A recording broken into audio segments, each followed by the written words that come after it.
special by him.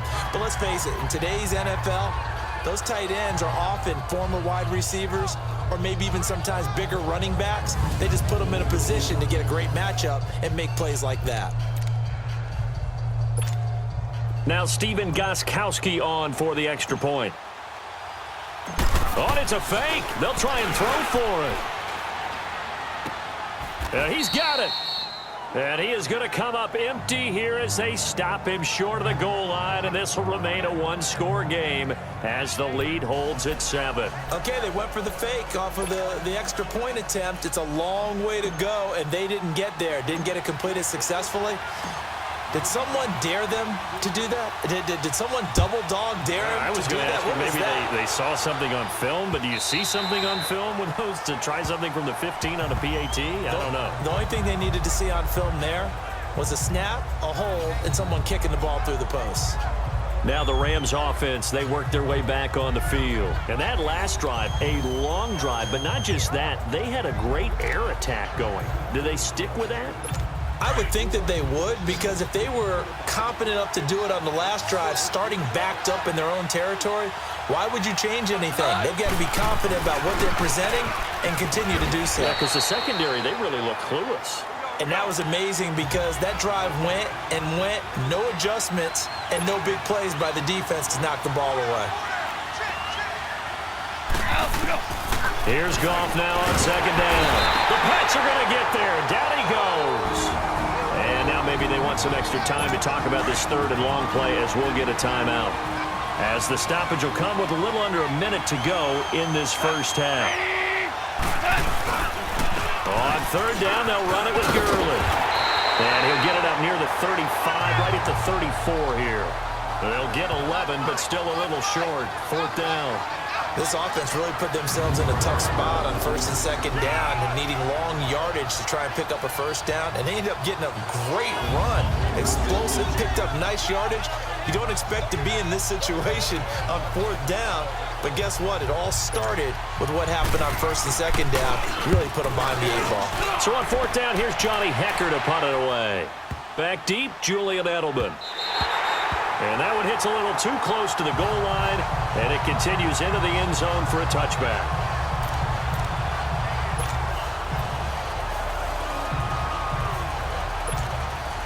.14 seconds, all that's left to this first half as they come up on first down. Regular. They set, like 20. They'll run it here. This is James White. And now running right through it. And they're able to get this one across the 35. So we've come upon halftime here. So the halftime show of the Super Bowl abbreviated, ready to go for the second half.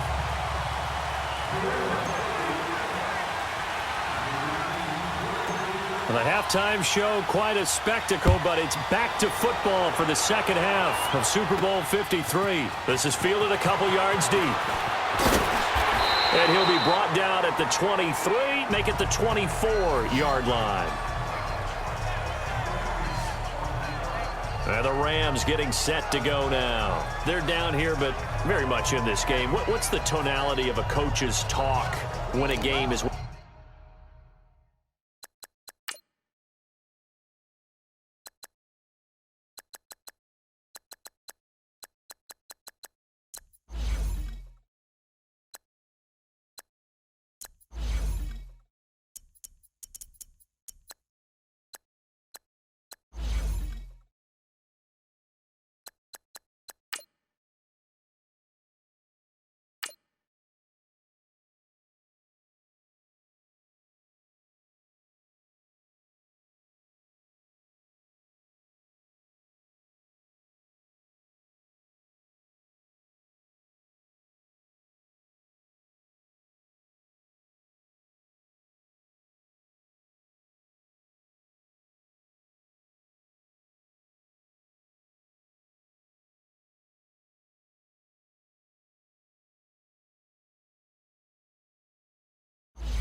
In striking distance like this at intermission. Typically, what they're doing is emphasizing the things that went well in the first half and wanting more of that. Sure, you've got to go over some of the errors and clean up some things because there's a reason you're down. But overall, I think they want to stay positive, stay up with this team. We're just starting the second half, and we've got the football. Let's go ahead and punch it in, and then we'll take it from there. See how that recipe works. Tough first half for him, unable to put up the numbers he's used to producing. But with a guy like him, you and I both know it just takes a couple of explosive touches for him to make an impact on this game and on the stat sheet as well. His throw incomplete. The intended receiver, Josh Reynolds. And it's third down. Sometimes the coverage is so good, no matter what you're doing on offense, you just can't shake anyone free. They try their best to find someone open, but they took away every passing alley, every angle, and shut the play down. So after the second down incompletion, they'll come up now against a 3rd and 6. And down he goes, but he takes it up to the 40. Goff hitting Woods for a Rams first. I don't care how many times we see it. I still get a kick out of watching quarterbacks and receivers do the pass tree in pregame warm-up. But I always remember that when we go to practices, we see that after practices as well. They really tune it up, don't they? They tune it up. They know why they do it for these situations. First down.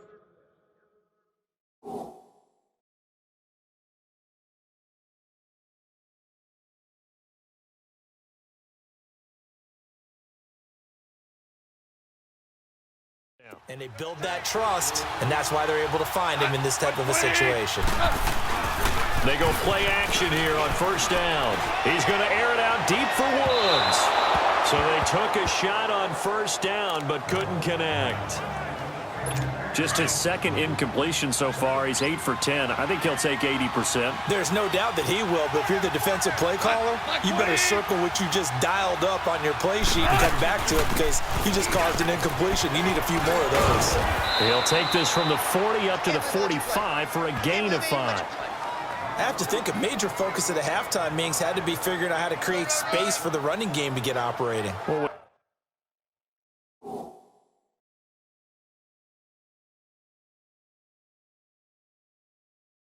you pointed out to me at half seems accurate. That line has struggled to sustain blocks. Yeah, I would agree with that totally. They've got to focus on staying on their double teams at the first level, make sure that block's secured before they slide off and try and chip someone at the second level.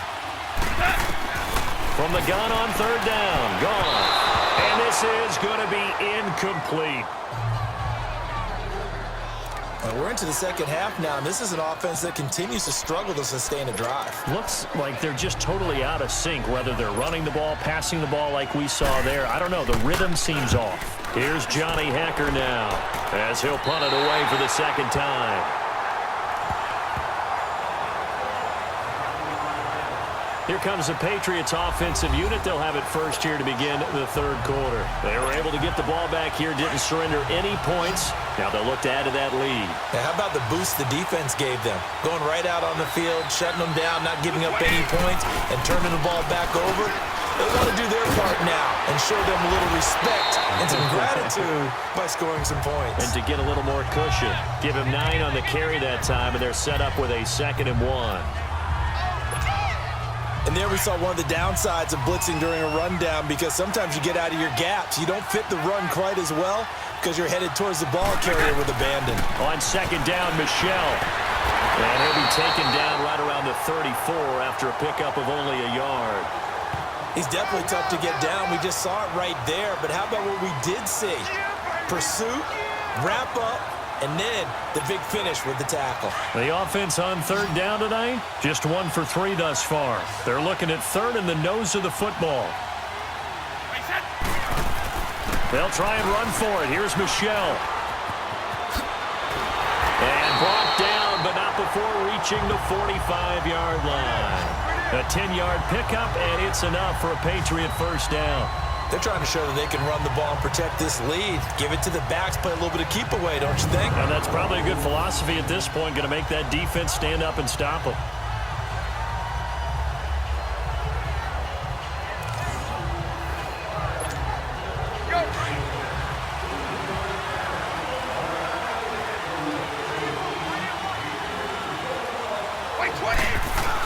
Now a first down carry. It's Michel. And a nice move will yield nothing as he's stopped behind the line.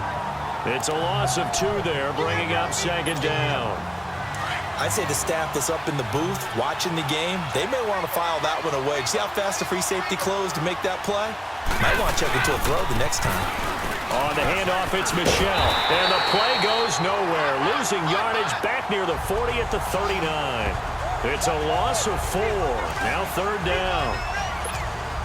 Perfectly designed blitz right there. They took that one from the grease board to the field because they were able to free up their linebacker to get into the backfield and spill the play. On third down, Michel.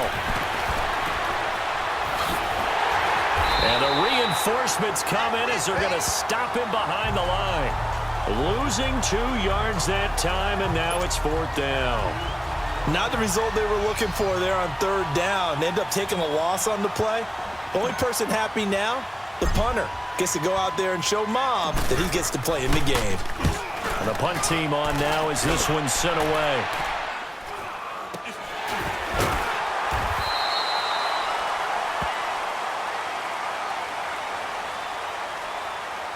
Kick catch interference. Kicking team. Football 101, you've got to let the guy catch the ball. You have to know the First ball down. is there. You have to know it's arrived. Otherwise, you're going to get flagged every time.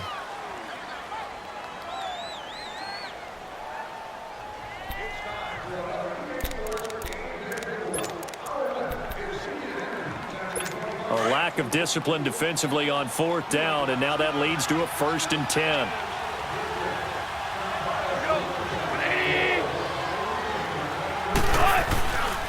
Now Goff will hand this one to Gurley. And 3 yards there takes him to the 45. Sometimes with the running game, you just got to stick with it. Look, it's the third quarter, no time to panic. But that also doesn't mean you just do it the same way you've been doing it the entire ball game. Maybe change up some blocking assignments or run a few different plays, but stay with the overall essence of the running game.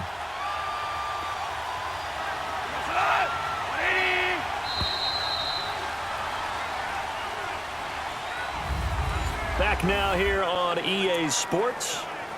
It's the Rams trailing, but they do have the football as we start the 4th and final quarter. Here we go.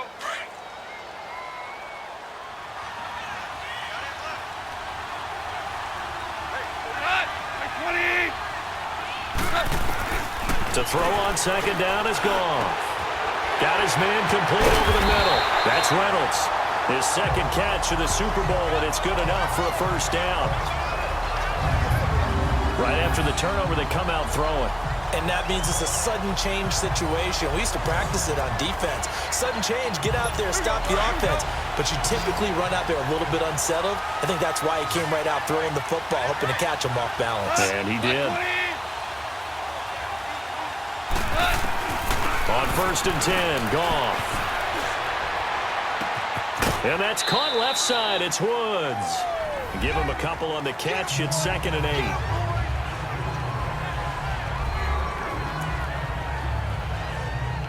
So 2nd and 8 here after the pass play for 2 yards on first down.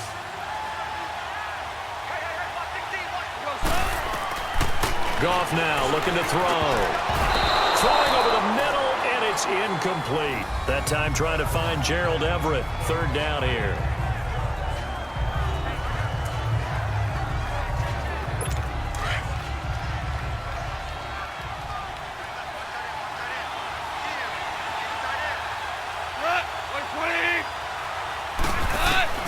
To the air again. Goff. And that is incomplete. Before the game, they were running the route tree about as efficiently and effectively as we could have possibly imagined, but sometimes the passes just go awry. Yeah, let's face it. When you're running the route tree in pregame, you don't have defenders breathing down your neck. You don't have defensive backs making plays on the football. Hard to replicate the intensity of the game in pregame. And this won't get there. Won't be online either. It's no good. Off to the right. And this score will stay right where it is. Well, this winds up an empty possession. Everything looked okay. He just never got the ball on target. And knowing him, he'll be disappointed with that effort.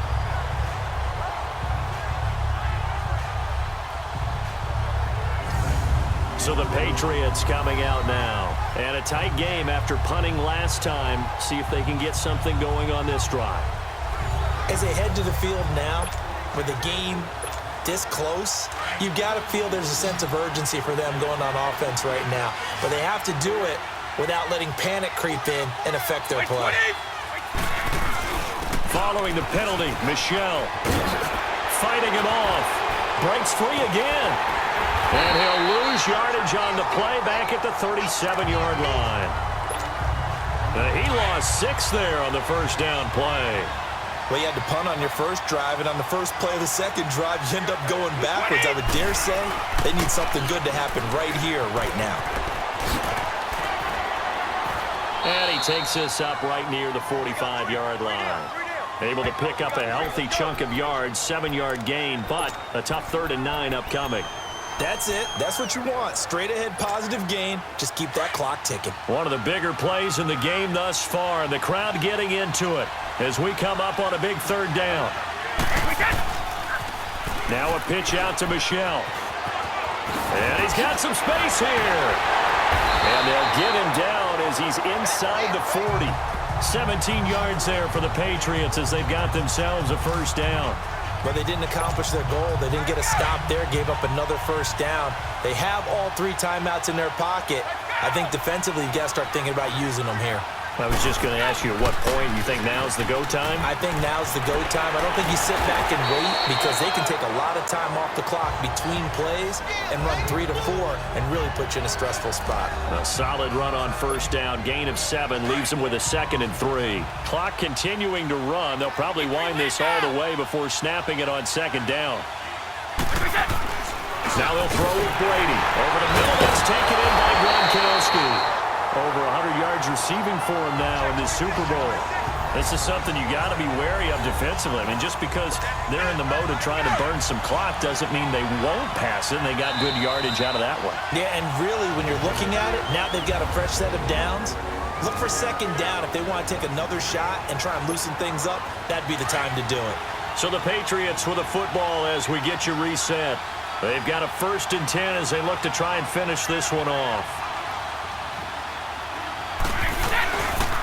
On the toss, here's Michel.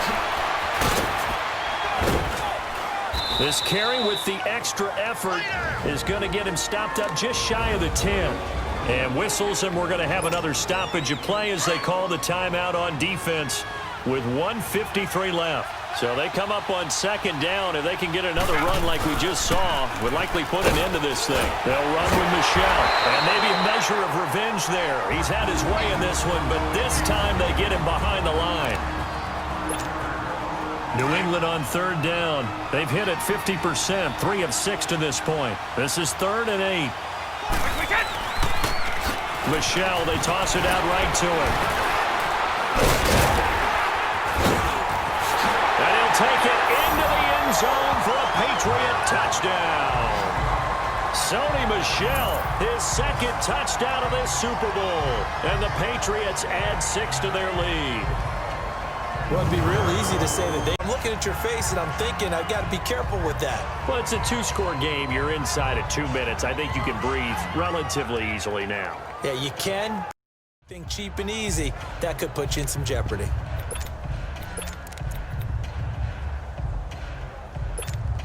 So now Brady and the Patriots going for 2.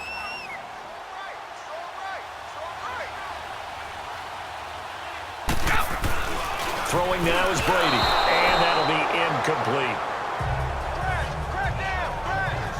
Protection was great. He had time to set up a campsite, but in the secondary, though, they were ready. And I think that in most places on the field, if you have that much time to throw the ball, someone's going to shake free and you'll find an open receiver. But condensed near the goal line on a 2-point conversion, all that extra, there's not any extra field. So it kind of closes in on them, and that allows you to cover a little bit better. Jared Goff and the Rams headed back onto the field. And the stats on the screen tell the story. A great start. This defense, they made some good adjustments, so he's fallen off since. Have to like what they did at the half, but you also have to like the fact that they hung in there. Despite the fact they had a tough first half, he was locked in, right? Rocking and rolling. They came out, made their adjustments, got their confidence back. Now they're causing them all sorts of trouble. Throw right side is into the hands of his tight end, Everett. And they'll take him down at the 31-yard line. Just a yard on the catch there. It'll be 2nd and 9. To throw is gone. And that one got tipped. Kind of threw everything off. It brings up 3rd. It doesn't matter whether it's offense or defense because there's usually a great amount of bodies in that part of the field. In this case, no one came up with it. The Rams on 3rd down. They've hit 4 of 7. This is 3rd and 9. Goff. And he'll find his target. Woods, it's complete. And he'll be taken down, but not before they work it across midfield. It's a gain of 20 and picking up the first. Throwing again is gone. Working the middle here. That's complete to Everett, the tight end. And the ball is knocked out, and the Patriots have it. So the defense there, opportunistic. It's nice to give them credit, isn't it? Because so many times it's more a matter of what the offensive guy didn't do. Didn't secure the ball, didn't cover up. In this case, let's just give credit to where it belongs. Knocked it free, made a big play. They begin with Michel on the ground. Fighting through, and he's got space. And he'll be taken down, but not before they work it across midfield. And play is stopped here. Timeout. It's the defense calling the timeout here. As the clock will stop with 45 seconds left to go in the game. Running game working. They'll stick with it on 1st down. Powerful running. And he's going to take this one across midfield and into Ram territory. Dante Fowler in on the stop. Now the Patriots going to use one of their timeouts. It's just their first. They've got 2 more to use here in the final stages. Have to imagine this will be on the ground as well as they come up 2nd and 7. A give. This is Michel. Shedding through the defense. And he's going to fight his way forward here for a modest gain. There to make the tackle, Samson Ebukam. I guess the simple question, why not just take a knee there? I don't understand either why you would take any sort of a chance. We've seen it happen in the game of football. Doesn't matter whether you've watched high school, college, or the NFL. Some people get a little greedy, try to get that extra running play in, and it can backfire on them. And past the 35, he'll be dropped a yard or 2 shy of the 30. And it's another Super Bowl title for the New England Patriots. And when this moment comes, I think you look back at all the blood, sweat, and tears, the offseason, the workouts, training camp, week 1, 2, 3, all building up now to say you're a Super Bowl champion. It's worth it. It certainly is, and rarely do we have a team that hoists the Lombardi Trophy that didn't have their share of bumps along the way, didn't have to face some adversity in the journey, and now they get to just enjoy it and revel in it. And all offseason, they'll be signing their autographs with Super Bowl champion underneath it.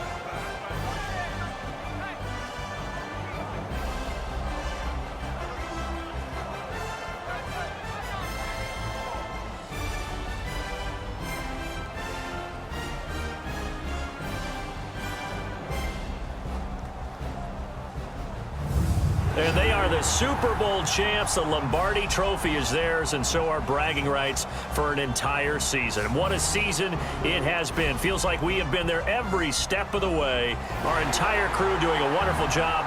Thanks to my broadcast partner, Charles Davis. For all those guys, I'm Brandon Gaudin signing off. We'll talk to you next season right here on EA Sports.